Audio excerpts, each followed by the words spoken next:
কয়েকদিন থেকে আমি ভিডিও দিতে পারছিলাম না। তার কারণ হচ্ছে আমরা নবদ্বীপ ধাম গিয়েছিলাম। ৯ টি দ্বীপ পরিক্রমা করতে। তো সেইদিন আমাদের বালুঘাট থেকে ডাইরেক্ট নবদ্বীপ ধামে ট্রেন ছিল। দুপুর ২:৩০ এ। আমি, মা আর পাড়ার একটা দিদি আমরা সবাই মিলে ১টা নাগাদ বাড়ি থেকে বেরিয়ে পড়লাম। তারপর টোটো করে পৌঁছে গেলাম বালুঘাট স্টেশনে। টিকিট কাটাই ছিল তাই ট্রেনে উঠে বসে পড়লাম। আর হ্যাঁ, বালুঘাট থেকে আমার মাসিও আমাদের সঙ্গে এই ট্রিপে যোগদান করেছিল।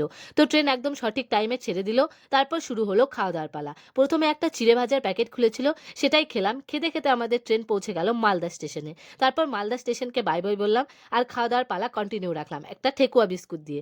কিছুক্ষণ পর চলে এলাম ফারাক্কা। গঙ্গা নদীকে দর্শন করলাম আর ট্রেনে এই কাকুটা খুব সুন্দর গান করল। নেচে নেচে বাহু তুলে ধুলাই গড়াগড়ি যায়, হরি নামে কি আনন্দ ডুবলে জানা যায়, হরি নামে কি আনন্দ ডুবলে যায়। তারপর আমরা ফাইনালি পৌঁছে গেলাম আমাদের ডেস্টিনেশন নবদ্বীপ ধামে। ধামের মাটিকে প্রণাম করে আবার টোটো করে চলে গেলাম আমাদের স্টার্টিং পয়েন্টে, যেখান থেকে কালকে ৯ টি দ্বীপের পরিক্রমা শুরু হবে।